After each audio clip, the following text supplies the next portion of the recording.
You're welcome to start.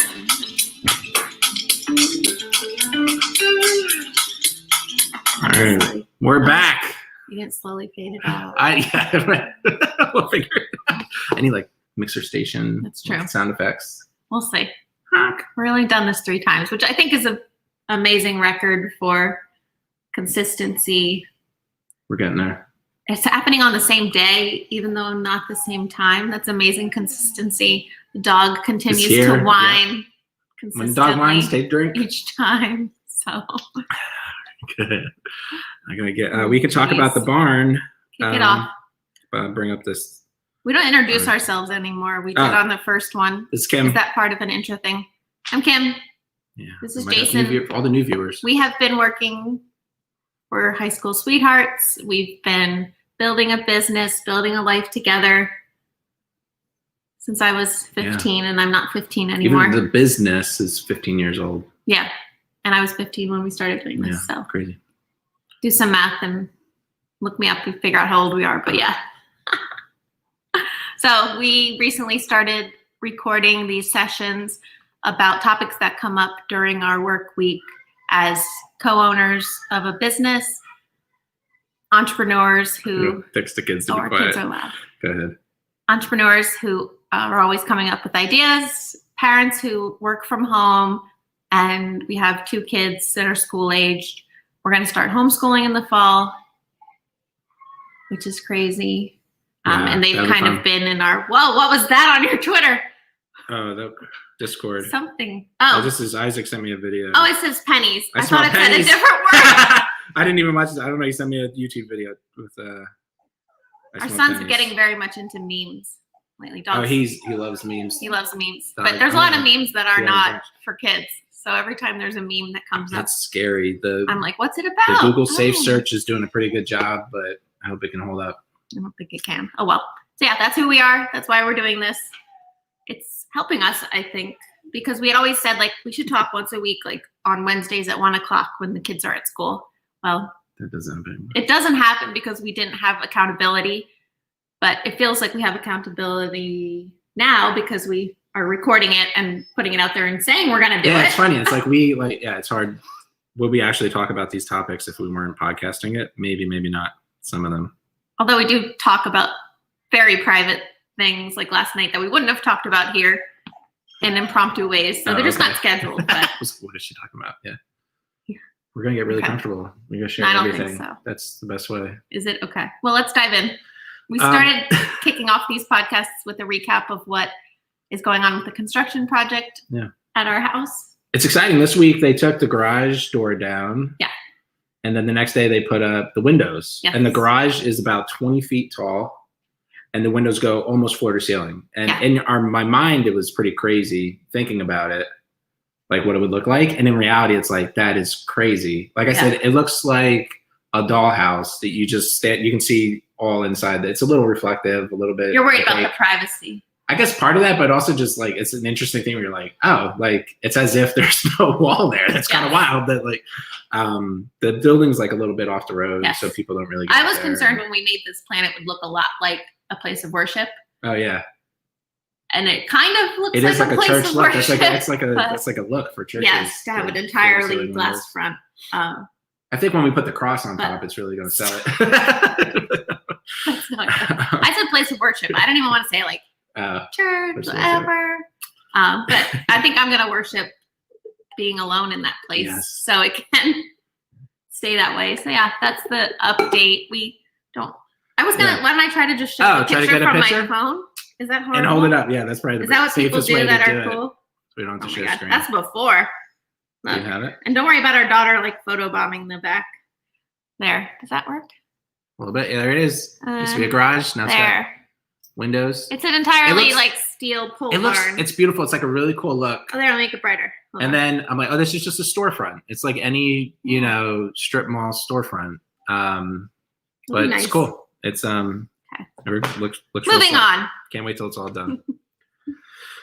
All right, first topic. We warn you that this is largely. Do you want to let her technical? Go into the sunroom? Do you want to go outside? This is largely a technical business base. There's a sprinkling of I think only one life topic. Yeah, so this is a very business heavy one. Mom, you can skip this week. I thought you were talking about me because you call me mom. No, not yet. No, my mom, I mean my real mom. Okay. But hey, when school starts, I was just thinking like, man, it's kind of hard to come up with topics. Like we came up with a bunch yesterday, but when school starts, it's going to be crazy. Like, you think there's going to be topics for so much stuff to talk about. Yeah. Oh, I'm already. The dog is not ready. Okay. Yeah, for school. If anyone's there and the dog is really distracting to you all, we can. They can probably barely hear the microphone works, but it's like in the back of my head. They hear this though when you boom your hand. I noticed that yesterday when we were recording too. I had no way to tell you that you were pounding every time you would talk. It was like on a pillow. That's like an awkward. Yeah. It was thumping. I keep my hands off the table. Yeah. Or we got like a mic stand that's, maybe we can have someone. Hey, too bad the dog doesn't have hands or she could hold a boom mic for us. It would like give her something to do. All right, I'm gonna have to kick her out. Maybe when you talk about this first thing, I'll leave. We're going and kick the dog out. Okay. We're going to your dad's place soon. So yeah, let's jump to it. Okay. I'll introduce the topic. This one, the topic here is why open source and the GPL license for Paid Memberships Pro and the other software we use, like open source in general as a concept for software. Why do we do it? Did something prompt you to I'm trying to add this to the topic list? You know what? We started talking about it at the end of the last episode, and I said, "Oh, we should just talk about that sometime." Oh, right, like how it's hard to explain to your parents that you create something that is technically free and available, but you can still profit from it, and how. So maybe we explain how that works. Yeah, it is. I don't remember the full discussion last week, but it was when we introduced Paid Memberships Pro, our business, or they say, "Oh, it's software. What does it do?" And you say, "The software helps you collect membership payment for access to a WordPress site." Hey, everyone, I'll tell you this. And then they say, "How much does it cost?" And we say, "Oh, it's free." And then they say, "Oh, how do you make money?" And we make money on primarily. There's one membership level on our site. The PM Pro Plus, it's $297 right now, but in the future, everyone's going to reference this video and ask for a discount because that's the way it works. You put it out there, people find there's like, at some point it was like $19 a month, and every once in a while someone's like, "Is that still $19?" And you're like, "No, it's not." Anyway, so we have a plan, PM Pro Plus, that people will pay for that to gain access to support. We have a team of 13, 14 people now. Most of them all do support, where we answer like tough technical questions and user questions for people trying to use the software. And then we have automatic updates. Some of our plugins, we call them the Plus plugins. They add functionality to the core plugin. And some of them, it's easiest to get it through our site, and it's only possible to get automatic updates from your WordPress dashboard through our site. And if you're a Plus member, you get them. And in reality, it's kind of like you just have to have some point where you ask for money. A lot of our users either know or don't care that it's available for free, and they just say, "Oh, I'm buying this software. It's fairly inexpensive at $300. I need it. This is the official source. I'm going to pay for it." So that's maybe one lesson for people, like, why would you pay for it? And it's just some people, maybe you've noticed this in your own life with things. You're like, even though it's available for free, you're like, I want the official version. I don't want to deal with like a headache. It's like, oh, I can figure out on my TV, like through Xfinity, how to find the movie, and there might be ads in it, but there might not be ads, or maybe I have to have FX or not, or it's going to show it to me or not. I'm like, okay, I guess, but maybe I'm just going to sit down and pay $4 to Amazon because I know it's going to stream it perfectly in perfect resolution with no ads. I'll just pay for it. Or, you can download shows online for free, but you're like, hey, I'm going to get it directly from the source. You can find music for free on YouTube, but that's not fun. It's like buy the album on iTunes and you can play it anytime, or use Spotify. So yeah, so that's part of it. Like, people want to pay, even though it's free. Some people just pay. What have you said so far about open source? I guess I was just explaining. Start over. No. People say, how do you make money? So I was saying how we make money on PM Pro, but I didn't even get into the license stuff. Right. You have to be creative. It's not always obvious what the pricing model for an open source product should be. And some never figure out a model that works. Yeah. Right? Some products are open source and not that It's open. my turn to leave. You know, where are you going? I'm going to be quiet. Oh, this is a fail. He leaves me to talk about this. Should we just move on? Does anyone want to talk about open source anymore? I don't. I'm going to just move on to the next topic because I think that I just can't talk about open source when he's gone. So we're just going to move on. My final word is, it does work. Find the right pricing model, find the right way to prove value in a product, you know, that sits alongside the open source code, and that's what you sell, right? Yeah. It still confuses people. They still say, I'm using the free version. I want to use the pro version. Mm-hmm. It's partially a naming problem for the product, Like, but no. It's largely just an expectation that most users aren't familiar with a product that would be complete and open and available already to them. Yeah. And they don't quite understand what paying We also will change. We also have the opposite. Like, people are so used to getting things for free in WordPress that they're like, oh, I have to pay for this now? Yeah. And you're like, yeah, it costs a lot of money to keep this running. Like, you got to pay for it. But that's part of doing business. And like, no matter how you ask for money or how much money you ask for or when you ask for money, like, someone's going to complain. Yes. And it can be easy to give the squeaky wheel the attention, but try to focus on, you know, what's working and not working otherwise with regards to pricing. But okay, you had the last word. We can move on. So it's quick. I mean, I could talk about, that's one I could talk about forever. Okay. But we don't have to. Our next topic is, we've had some surprise kid injuries this week, and every family has a kid who occasionally gets sick or occasionally wakes up with a weird bump or a rash or something. And more this week than ever, I felt like I was trying to be a doctor. Yeah. For injuries. I was barely, like, I have no idea. Yeah, Maren closed the door on her wrist. Yes. And it was a little bit hurt, but it wasn't like visibly swollen. It wasn't purple. She wasn't screaming in pain like it was broken. But for 3 days, she kind of just walked around with the limp wrist. Limp. And that's like, then when you read Google, and Google says, like, you know, the wrist in an awkward position. Yeah. Which I find very awkward. Like, naturally to hold your wrist that down. Mine doesn't even bend that way, the way hers does. And I was trying, like, think about, I've never hurt my wrist, I don't think. I've hurt my ankle. So I was trying, in my mind, I pictured like the doctor checking my ankle out. The ankle and I was trying to do the same thing with the wrist. Like, can you do it this way and this way? And can you hold something? You know, like, and just assuming, like, how can I tell if it's broken or not? Because I guess I was worried there was some small chance it was actually broken and we had to go get it checked out. Like, could it be broken? Still feel like we don't know. Yeah. You know? And but I think, parents have to do that all the time. Like, piece together, you know, some information that a child's giving you. Yeah. And then piece that with, like, your understanding of your child's pain tolerance. Yeah.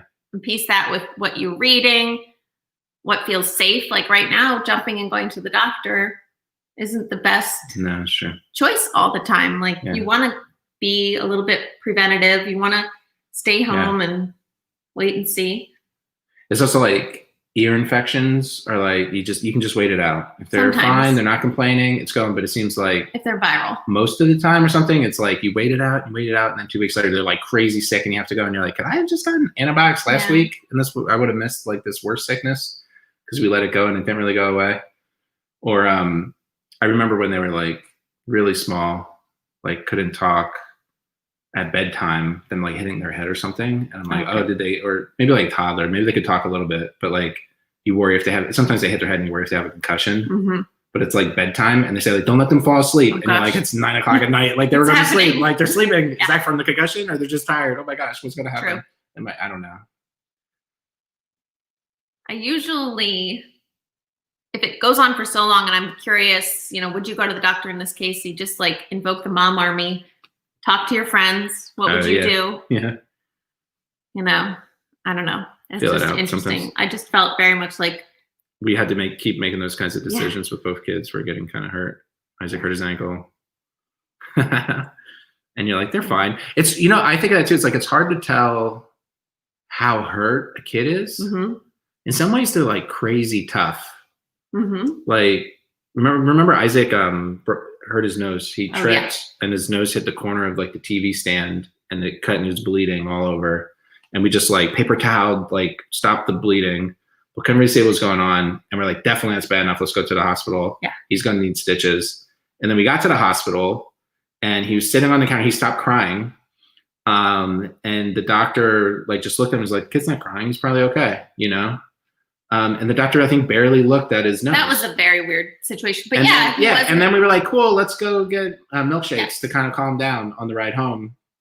And then we're driving. And I look in the rearview mirror as he's sucking on the straw of the milkshake.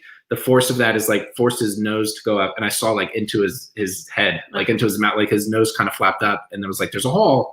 And his nose is like disconnected from his face. I was like, oh my goodness, how did we not notice this? Like that, like, I don't know. I feel like that would be an incredible amount of pain. He was he like 4 or 5 at the time? But he toughed that out, you know? And so that was a weird situation. And we went to the doctor. He was like, oh yeah, like he needs stitches. And then we took him in and it was the same plastic surgeon and we didn't like that guy. So we didn't get the stitches. You weren't there. You had to go on a trip. You had to go on a plane. I went with my mom, my dad. Totally there. Oh, did you go? I was there the first time. You were there the first time. The second time, yeah. Yeah. Oh, because I remember you were kind of texting me. Yeah. And I wouldn't let that man operate on my child, so we left. Like, it must be okay. And then like it kind of was okay. Like you just had to like get sealed back together. He has a scar. It was one of those like borderline stitches. Probably if he got stitches, they could have made it like look a little nicer or something like that. But anyway, so they toughed that out. And then like, but they're whining because like, you know, it's hot and they don't want to walk. Or when we go on hikes, you're like, are they really tired? Or they're just like complaining. Because sometimes kids just complain for no reason. And so it's really hard to like understand their mental condition if they're being really tough or whining because like they'll, you know. And some kids are very afraid to go to the doctor. So if you even ask them if they think it's so bad and they get the sense that that might equal a trip to the doctor, forget it. They're going to, I'm totally fine. I'm fine. Yeah. Like, forget about it. Yeah. Like, is there going to be a shot at the doctor? I don't know. Well, I'm fine. Yeah, yeah. You know, that's weird. Okay, do you want the last word on Dr. Dad? Yeah, we do okay. That's what we're gonna have to do. Yeah. I don't have a last word. I'm sorry. Okay. Do you want me to introduce this one because you're going to talk about it more? Oh, maybe go for it. Okay. Am I? Next topic. This topic is a business topic. It's about offering free trials for your product, for your membership, for anything. And we recently had a user, not a customer, who was disappointed in how our software was going to handle trials for them and just would not accept any of our approaches to make it work for them. But it prompted a larger discussion about how complicated trials are. So, yeah. So in this case, when you're in Paid Memberships Pro, our software, when you're setting up a membership level, you can set a payment immediately and a recurring payment, and you can set a trial. And there's a few different ways to do it. You can either discount the initial payment, or you can set something up like, hey, it's free for 3 months, and then there's add-ons to do it. Every gateway handles it. So, I mean, that's complicated by itself. This is why we haven't just done it. Like, I guess that's like a side topic. Is like sometimes it's like, why don't they just make like the main issue is like when you use a trial and your membership's up, you can just get the trial again. That's how our software is coded by default. Right. If there's a trial of some sort among 3 different ways, your membership's canceled, and then you just sign back up again, you get the trial rate again. So it turns out that keeping track of this is pretty difficult, and so we haven't gotten to it yet. I don't know if any of our competitors do it out of the box and handle it really well. We do have like a really good workaround. We have a little bit of code. It's like you set up a level that's your trial, and you can only use that once. And there's code that says like, hey, if you had level 1, you can't have that level anymore. Yep. And it's really nice. It's like you have a level with all your trial people, and you have your real membership level, and you can keep them, you know, situated. It's way more clear to do it the 2-level route than 1 level and like strip away trial data for a resubscribe. Yeah. And there's all kinds of problems. Like, how do you notify the user that their trial is up? And why? Like, you have to update the price and everything. It's like, it's a hard problem. And so I guess that's one thing. Like, this guy was upset. He thought it should just work. And like, sometimes it's hard to do it. And I was like, he's focusing on the wrong thing. right? So it's like, and I see this a lot with our customers. They see people like abusing the system, you know, using the trial over and over again. And they're like, how do I stop them from doing it? And to be fair, like it could be a problem if you're charging a lot of money for your content, you know, like people are getting it for free. It's not great. At the same time, like if you don't have to put money out, like, you know, it's just a video or a course or, you know, membership access and stuff. It doesn't actually cost you an incremental price per user. Then it's not really costing you anything to have these leeches, and you can handle them retroactively. You can reach out to them and be like, hey man, like you shouldn't have been using the trial, and there's ways to lock people out and stuff. Instead, you should be focusing on the people, like that person doesn't want to pay you, and you spend so much effort and resources, like, how do I stop people? Like, okay, now I have it so the trial can only be used once because they used the workaround we recommended. But what if they create a different email address? And you're like, yeah, they might do that. Or like, what if they create like a different address or something else? And you can build all this stuff to keep them from accessing your content. Meanwhile, you're making it harder for the legitimate customers to access your content, and you're just your eyes off the ball. It's like, this is also like an IP address restriction, which people ask a lot for. So someone completes checkout and you're very concerned about account sharing. Yeah. Which large subscription businesses like Netflix and Disney Plus, like they're still figuring out account sharing and they just try to monitor it. But if you're so concerned, you would like, okay, they signed up, their IP address was this. Like every session for the rest of their membership has to happen. So then you have a person who goes to visit family, goes on a holiday, and can't log in. Yeah. Or I buy it for the office. Everyone in the office has a membership, but it only lets one person because it looks like the same IP. Yeah. And it's like you're spending like there's it's like an arms race. It's a really hard technical problem. And like, what is it doing? It's keeping like one guy who's abusing your site a little bit, who's never going to pay you while you're not spending time trying to make it better for the people who do. And I'm glad you brought up Netflix, because that was the other point I wanted to make, was that huge businesses also have the same issue and they let it go. Netflix, like famously, people every month would get a new they just change their email address, get a new email address from Google, or learn how to put a plus sign in your email and sign up for a new subscription to Netflix. And it's like, it's done, sign up again. And Netflix did nothing to solve this problem. They were a multi-billion-dollar company and they still let people take advantage of their trials this way. And in many cases, like they were paying for it. Like they, you know, like, I don't know exactly, you know, every other podcast is used to be sponsored by Netflix, and you signed up and they would, so like, but they knew like, hey, those people are still in our system. They eventually might become customers. Like in the meantime, they're learning to like our product, and you're gonna kind of eventually want to pay. This happened with me with the New York Times. I would read Paul Krugman's blog in incognito mode, and you're like, I really should just buy it. Like, why am I, you know, doing this all the time? Like, I've appreciated it for these years where I was financially less capable. Yeah. And now I'm at a place where I'm more financially capable of paying, and I'm gonna pay. And, like, and Disney Plus too, like they know people are sharing accounts. They have technology now that can tell IP addresses in 2 different states you're probably sharing, and they send you like an email saying like, I think you might be sharing this, but please don't do that. But they're not doing it. They're not actually stopping it. They're just, and I think Netflix has better security now, but so when they were $1 billion company, right? They didn't worry about sharing trials and abusing trials. Now that they're multiple hundreds of $1 billion company, like now they have probably a whole team of like 50 people who all their job is to create artificial intelligence to make sure people aren't abusing their trial. But this guy who has a site that hasn't made any money yet has one guy who keeps signing up again, and he's just like too nervous to like reach out to them and say, hey, please don't do that. So he wants us to, you know, build $50 million AI to help him keep his site from getting trial. You should just approve every member manually, you know? Yeah, that's another option. It's like, if it really is serious to you that you have control, you can put more walls between. You know, what do you think about doing a trial level that is limited access? So it's not everything. It's you know, certain specific things that you think are enough to introduce your content, but you wouldn't care if people repeatedly accessed it. So it's a trial. It's, you know, handpicked 5 to 10 pieces of content that you think they'll get enough of an experience to decide whether it's for them or not at a paid price. That's a really good idea. And then if they abuse that, they keep getting access to the same content. Hope you're watching, Guy. You can. But they. No. I mean, I think the other option too. I hope he's moved along. Sometimes people can't move along. That's a topic for another day. Yeah. All right. Write that down. I was going to say, do I get the final word or you do? You started. I should have. Can be.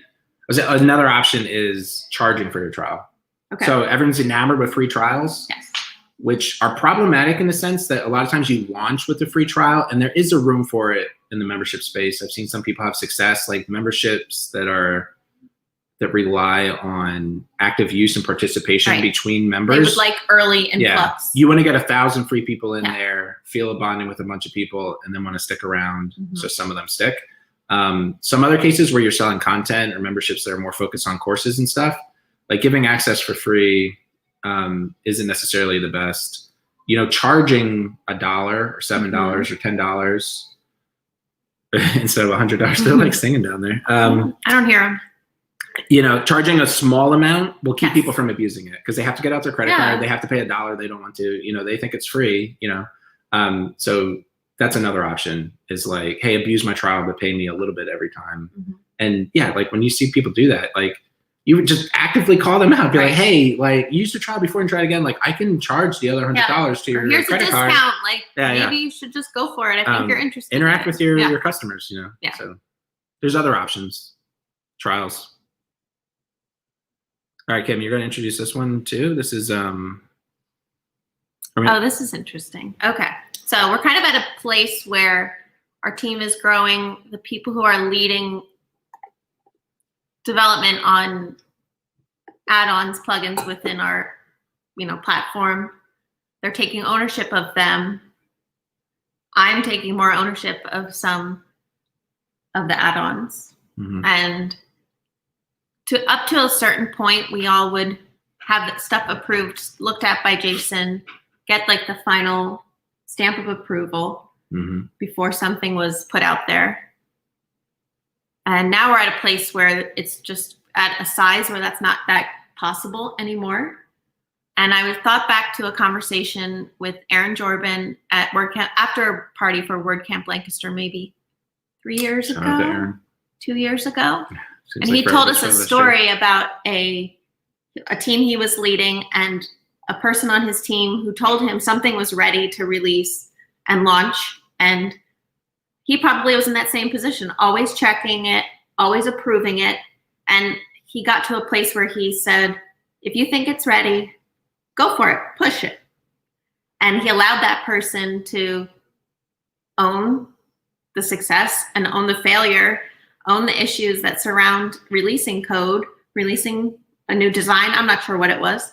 And unfortunately, in that story, he told the person did release a bug and they had to deal with the fallout. They had to clean it up. Aaron was there to help, that process, but he reflected on it that that person learned more about the process of pushing, the process of deciding when something's ready than they would have ever learned by just handing it off and saying, you review it, you push it, I think it's ready, So I think we're kind of going to try this, and I'm trying to personally do this, run less things by you, not because I don't want consensus, but because it's just not going to be possible. Yeah. As stuff grows.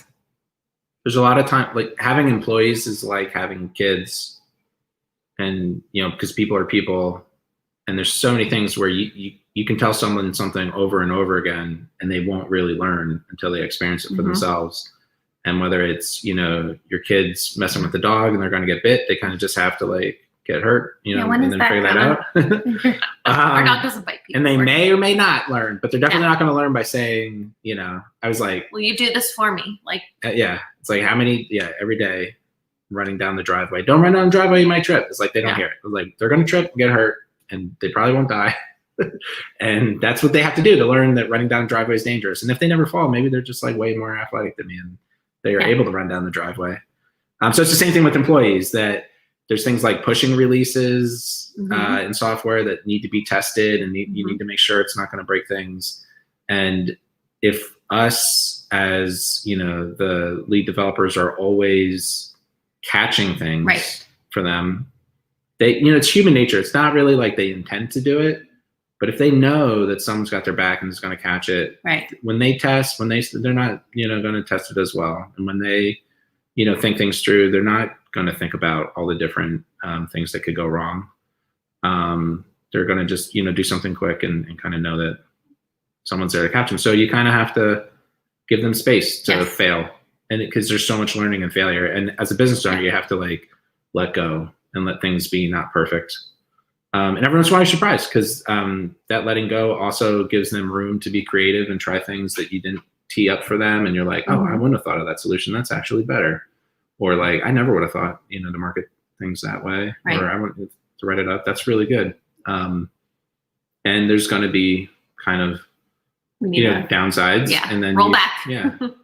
We're at this point where more of our job in this business at around, 14 people or so is building the people rather than the software. We got to build the people who are going to build the software. Yeah. Interesting. Yeah. You sound very somber. I don't know. Okay. It's like, it's interesting. I think it's a good lesson for anyone who's leading a team to create kind of micro versions, safe space versions of that. And whether it's like leading a team initiative, like we let Travis, I think we were traveling or we were just unable and he ran a team meeting. And then we were like, wow. He does it better than I do. He does now he so runs good. Yeah. And it gets, you have to create the, chance to see that growth and, show them that, we expect this of you. We are giving you this thing to take care of and, run with it. Mm-hmm. How do you do that for your kids? Yeah, it's called like, there's terms for this called like scaffolding. Like you want to build them up, be there to catch them, thing. But it's like the same theory for employees, I think. And like training wheels. And in our business, it's like, hey, you control an add-on. Right. And the amount of damage you can do is limited to just the users of this add-on, not the full business. You build like a little sandbox of sorts for them to have, they're going to get a little hurt, but not a lot, and hopefully they learn from that. And now they've learned they can, What's the worst thing we ever like something happened that we released? Hand up. Oh, you have a story like personally that you were like, oh no, maybe you shouldn't even say. Oh, yes. Like something and you were totally like, doing holy moly. Yeah. Okay, we were working on the code that creates cron jobs in WordPress and for PM Pro. This was 2-3 years ago. Okay. So members expire. We add code that's like, hey, every day, check if anyone's expired and expire them. There was an issue in that part of the code. So it only runs once a day. But when I was testing, I had to be like set it up.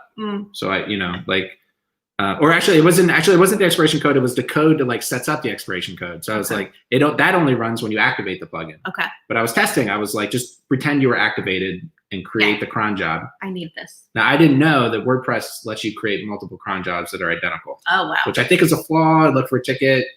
I think we need to build something to keep other developers from doing this. But I forgot to take out my code that says activate, pretend you're being activated. So that code ran every time the admin was loaded. Luckily, it wasn't the front end. It was only the admin. Okay. But what that did was that created a cron. Every time you hit the admin, every page load, it would create a cron job. And on the worst cases, this was like 40,000 plus. Like they had multiple admins over the course of a week before we could figure out what was going on. Yeah. And what it would do is the database had like 20 real cron jobs and our 40,000 fake ones. And WordPress didn't know that they were all the same. And when the cron would run, it's like, okay, I got to try to look for expired members 40,000 times. And it like, servers were blowing up. So not only like was that bad, we had to stop that, but it didn't automatically clean itself up. We had to write scripts. And then we created like a SQL script people could use. We had an update. Yes. Well, that's the thing. We pushed the update out with the script. It said, hey, when you activate the new version of PM Pro, clear out the old data. But their website might have been so hammered from the issue, it couldn't even get to running our script. Oh, man. Or so it's like, so our automatic scripting cleared up. You have to actually like disable PM Pro and run this cleanup script we built. That might not even work if it was so bad because it would time out. So like, or go to SQL. So yeah, that was horrendous. And for like, a month. Yeah. Some people didn't notice because it was the kind of thing where like if you had like if you hit your admin like 500 times and your host was decent and wouldn't actually break, but it was just like heavy users. You know, after a certain point when it got to like 501 crons, then it like your site just stopped working. So we pushed an update that just, you know, crashed. Yeah. Or we DDoSed ourselves that one time. We did DDoS. I was thinking of that too. Oh yeah, that was a good one. Man, we've learned a lot. So it went. It's been better. And this is kind of related to the trial topic. Okay. That there's, so it's like that's a mistake. Yes. It blew up. It was really bad. Sometimes we have problem customers, and our employees have to figure out how to deal with problem customers, like the guy who wanted the trial stuff to work exactly how he wanted. And when that came up, one of our employees was like, I could take this. And I really thought that employee could take it. Like he's smart. He could explain what I explained about how the trial works, and he could nicely tell him we're not going to be able to help him. But I was like, there's such a high chance that this person like asked, I don't even think, was he a customer at the time? No, it was like, does a 1-star review or yells back or causes like a fuss. I was like, I'm going to insulate my employee from that. It's better. Like if I take that guy off and get the 1-star review, it's like, it's all on me. I'm the business owner. And this way. But if he does, like our employee's going to feel bad. Like I could have done better. I'm like, no, you couldn't have done better. So, yeah, that's another thing where, I don't know, how is that related? I was thinking it's related because we're talking about this, you know, the sandbox is safe space for team members to try and lead and, you know, sink or swim. Yeah. But it's not anything. It's only, sometimes even stuff they definitely are capable of, you're going to insulate them from the blowback, you know, because that's like, I'll take responsibility for these really tough things. And if something goes wrong, it's a decision of like scope of use too. You know, there's certain add-ons that will remain important for you to preview. The core plugin for sure, for some time, you're still going to have to be in charge of, in part because all the plugins we push to .org, the theme we push to .org has requirements that we don't want to screw up because of the backlash of getting, you know, delisted and stuff like that. The add-ons are a little bit of a safer space because they're maybe the installs are lower. Yeah. And, you know, we're very quick to push out an update. If an add-on has a flaw, there's no review process. There's no wait and see. You know, it can happen very fast. Okay. There's a review. I mean, there's no review process like the plugin review team. We don't have to wait for it to go through their queue, even though that's very, very fast. Yeah. At times, you know, if they've caught an issue in something, they're going to look closely at the repair job. We control it. Yeah. All right. Interesting. Good last word. Next topic. This topic is about my inability to give away my services on Twitter. On Twitter. So we have a site-wide sales plugin that we've built. It works for WooCommerce now. It's kind of soft launched. You can go sitewidesales.com. You can buy it at a discount until, hey, we're going to raise the prices eventually. Go out and buy it. But we're going to have like a full launch soon. We want to prepare for the full launch by getting some feedback by real sites. Why we call it a soft launch is we're going slow. We don't want to like make a big fuss, email everybody, do a big discount and get 1,000 people using it. And then they're like, this actually puts 40,000 cron jobs in my database and slows my site down. Like, how did you let that through? And they're like, oh no. Or even that thing again. Or even something like, have you guys run a WooCommerce site? Because you know, everyone uses this other plugin for something and it has to work with that. And you're like, oh, okay.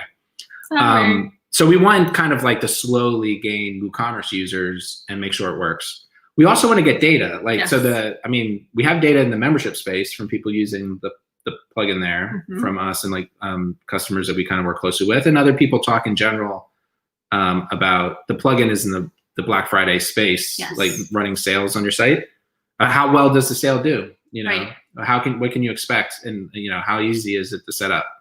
So this is my pitch. Like, well, I pitched on Twitter. I said, hey, if you're making $10,000 a month on your e-commerce site, I want to help you for free to work out a plan to set up a site-wide sale on your site. We want you. And I'm going to help you. You know, I usually charge $300 an hour just to talk to me on the phone. And when he says he'll help you, that means that I will. I'm going to talk to you and ask him to do all this stuff on the side. And if there's design stuff, for sure. But I want to work with someone with a successful store to like run a sale and help them make money right now. Right. We did a talk last night about running a sale now. Also, if you're new to running sales and you've never, if it's a new e-commerce store, if this is the first year you feel like you're in a place to actually run a promotion during the Black Friday, Cyber Monday period, that you can, figure it out now, run one now, similar time frame, similar, maybe not the same discount, but a discount, and just learn a lot about that process. So we started pitching. Maybe we could, but that's a good point. Can we make a pitch that we can crop out and put on Twitter? Because when I posted to Twitter just saying I would do this, no one replied. Okay. And then I said, hey, you don't have to make $10,000, even if it's $5,000. What kind of site? We're looking for a site that isn't. Oh, go ahead. I think maybe we're looking for pitch. This is the start of the pitch. Crop here. What are we looking for? We are looking for a boutique e-commerce store. Maybe it's a handmade good. It's something unique. They have a decent volume of sales, and you're already kind of wrapping your brain maybe around what you're going to do for Black Friday if you're going to offer a promotion. Yeah. And we're advocating, try it now, start it now. And if your site is run on WooCommerce, we would like to help you set up the sale using the site-wide sales plugin, which would include a banner ad, a landing page for the sale, configuration of that discount, and just kind of hand-holding through the process of operating it. Yeah, that's what we want to do. We're looking for you. Yeah, you have a successful WooCommerce store? Maybe you don't think it's successful. It makes a little bit of money. There has to be some traffic to the site already, and we'll help you set up a sale. Maybe you've set up sales in the past and they didn't work for you.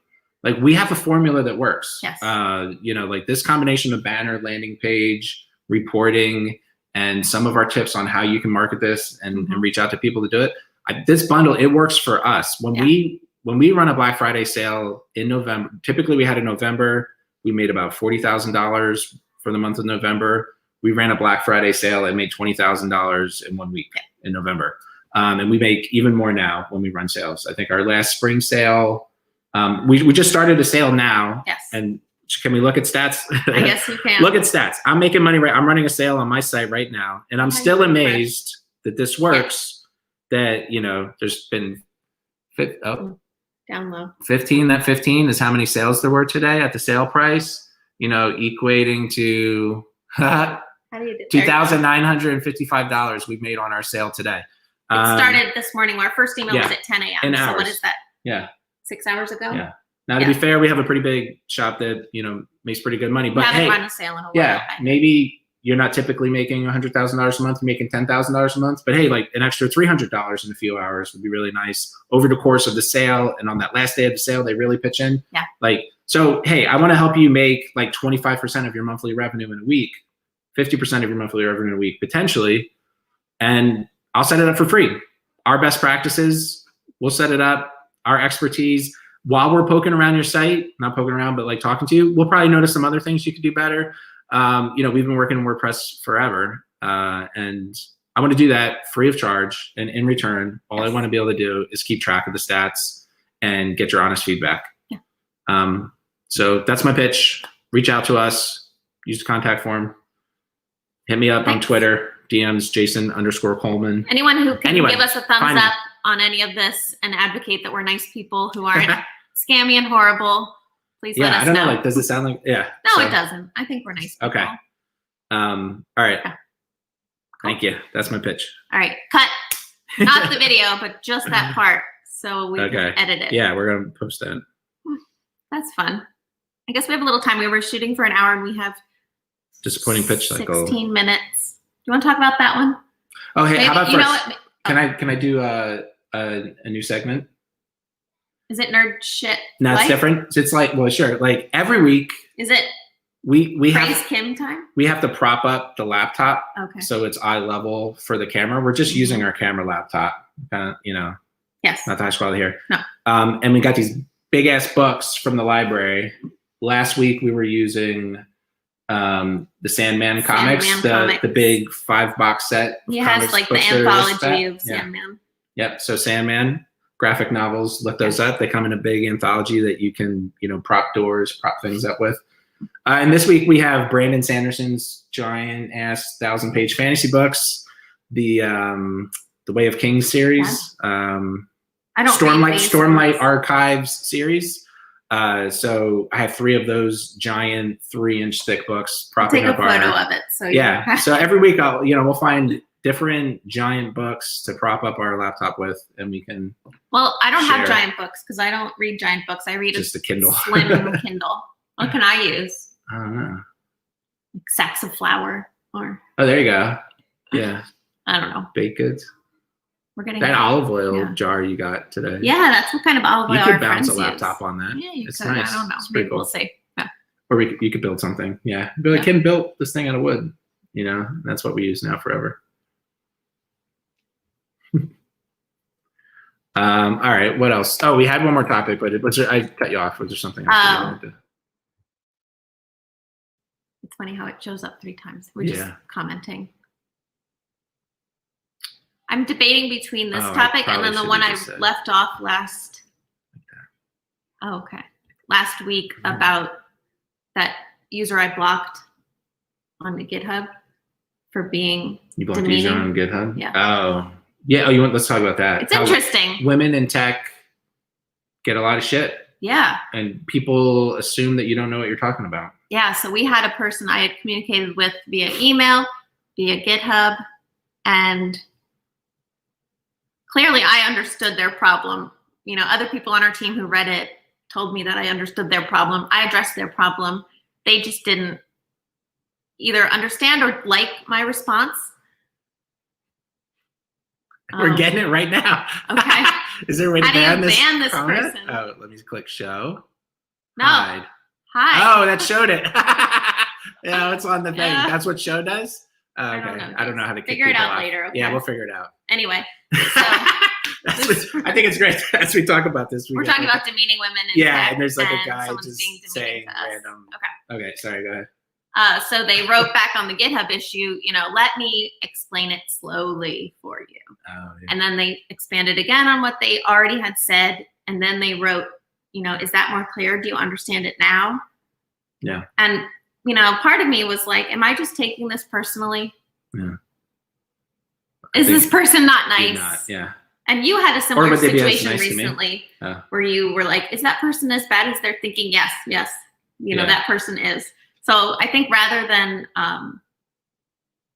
doubt as a woman that was he being demeaning to me or not, I should assume yes. So I just said, like, I have the power to block this person from everything. Interacting with GitHub. From interacting with us. It's like the first person you banned from GitHub. Yeah, so I banned them. Yeah. Because I don't think I need to keep going back and forth or keep listening to them. Like, it's a platform we support and I don't know, I would do the same for you. I'm just very reactive like that. Like I would sometimes people give me crap, or also like it happens to we had a support agent who was Indian and people would give him crap. That's right. They would ask for a different person.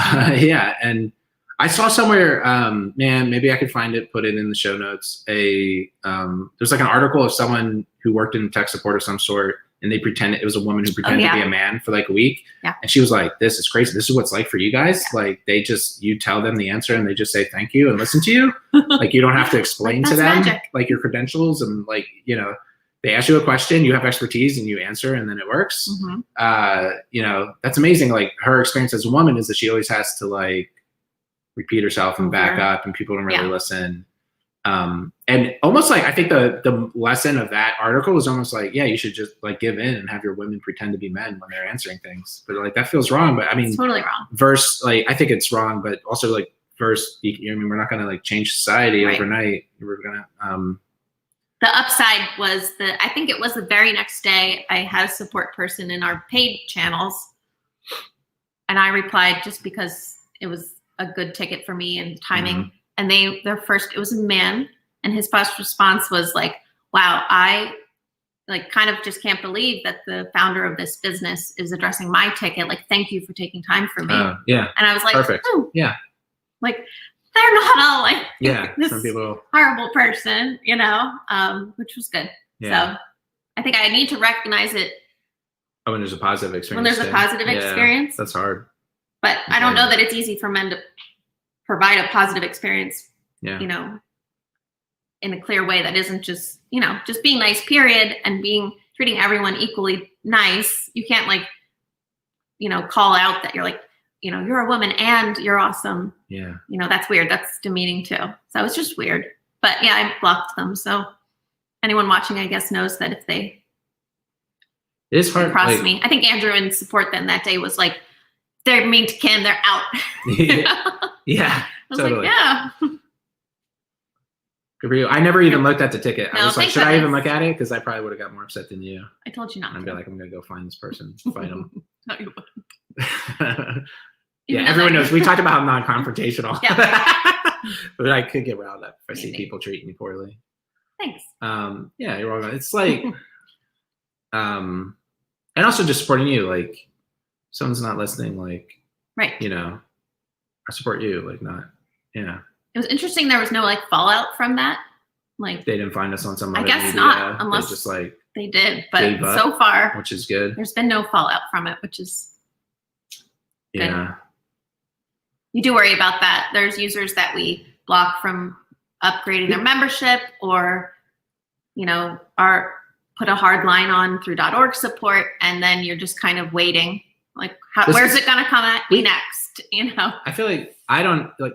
You don't really interact in the like developer communities on Twitter, no, or like Hacker News type sites and things like this. But this is like a known phenomenon with like women in tech, where they will post like a tweet like, I just spent like 30 minutes trying to figure out an issue, and like I had misspelled something. Yeah, I misspelled a variable name. Mm-hmm. Lol me. Everyone posts something like that. Yeah. But when the men do it, it's like, yeah, I know, right? That stinks. Yeah. When the women do it, they're like, do you know how to like turn on like syntax checking in your IDE, or can I help you, whatever? Or did you know they just get like endlessly or, like told just, why they were wrong. Men come out to, white knight and give them solutions, and they're like, I wasn't asking for help. I was just sharing a funny story. Like, move on. And they have to deal with that all the time. I don't know how you do it. I guess men don't have like that version of things. Right. It seems, for whatever reason. Well, I think it's like men who do it. Men don't like doing it to other men as much. I mean, maybe they do. Yeah. Yeah. I don't in know. some ways, but it's nothing. Yeah. It's hard. Yeah. It definitely seems, it's that kind of issue that is more prominent over there. It's, whenever you deal with someone who's not listening. Yeah. But it felt good to block the person and just wash my hands of it. So. Yeah. Like this person, we're going to block. I don't know how to block the person. We will. Everyone on Periscope, you're getting some really raunchy messaging from user 911293612. We'll be gone with that. Ban him. Yeah. We could have bonus topic for 8 minutes. Okay, go for it. Yeah. Bonus topic. I was reminded of a post by Amy Hoy. Mm-hmm. I shared it with our team then, and it's like, I think it's like 8 ways to really piss off your customer. I'll find the real link and put it in the show notes. But it's like, 8 ways to like really piss off your customers. Like, AKA, don't do these things. Yeah. And number 3 on the list, I think it's number 3, is like, don't be a psychopath. And it talks about how like people will have issues. They'll be like complaining about something, and since they're really upset, and you could reply to them harshly and quickly, mm-hmm. and be like, you know what? We don't have to help you with that. Peace out. Bye. You're out of here. And this is a little bit of the opposite, actually. It's like, understand that like there's a few things in life that people get really defensive about, and like defending their wife's honor is one. And like money is another one. That like money is a really big deal. Yeah. And some people, like, they've given you their money, they feel, they're like really upset about like wasting that money, or they're giving it to a bad person, and to have some empathy in dealing with customers who are getting upset, and try to see their position and be polite and handhold them. And I mean, the other thing is to like not be short with them, to kind of explain and try to be transparent and caring. And sometimes that's hard. Like when I get pulled into support requests, I have a bunch of other things to do. Yeah. And you're like, oh, you want to do that? We have an article about that. Here's the link. Okay. And it wasn't like, the filler copy of, like, oh, thank you for being a member. Like, that's really great. And I'm so sorry that you're having this issue. Like, it comes up a lot, and I hope that we can help you figure it out. Here's an article that like you can really pad it out and like deliver it a little bit better. But sometimes you're quick, or sometimes you do pad it out, but use like a canned reply, and they can tell it's canned. Clear. And man, when you use a canned reply like that and it misses the mark, where you're like, oh, it sounds like a caching issue, blah, blah, blah. even if it is kind of nicely worded, that's almost worse because like, I know it's not a caching issue. I'm going to You're not listening. Yeah, like you're not listening to me. Yeah, sorry. So this was it was like a reminder to like be understanding and try not to be a psychopath. At the same time, some people are like total shitheads. As I'm reading this, I'm like, yeah, maybe like I go too far. But like some people are total shitheads, and you really are like, this person is terrible. Like they're insulting you. Like how are you supposed to? I can't keep you as a customer if you're going to insult me. Right. Like how do we get back from here? Really, how do you get back from a relationship where they are so angry and done and the bridge of trust has been destroyed and there's no way to repair it. Like this relationship is over. And I mean, I think what I do is like, how can we maintain integrity in those situations while we calmly explain to them why they're an asshole and we're banning them? Right. That's what you would write while you're an asshole, and then you erase asshole and write something a little bit nicer. But like, hey, like this actually isn't going to work, and I hope you figure it out. But I'm really sorry, like blah, blah. So it's like there is a middle ground. Sometimes hard to find of like maintaining integrity with these crazy people while you like push them away from your life and things like that. I don't know, but I was reading that. We can post a link to your dealing with hate. Yeah, that's related. Yeah. How to do that. It's a immersion and acceptance over many years. Yeah, there's a lot of shortcut. Yeah. Or have someone else handle the email for you so that it damages their psyche instead of yours. Some. But not as much because they're not as invested as we are. That's right. And so they can kind of shrug it off. Yes. They don't take it as personally. True that. And you got to just do things in your life to de-stress and handle it. Stuff sometimes. All right, these mean folks. Is this on a bad note? I don't know, but we're good. We're positive. At time. Positive note. We're going to go hang with your dad. Yeah, we're going to go play in the creek. Yeah, it's going to be fun.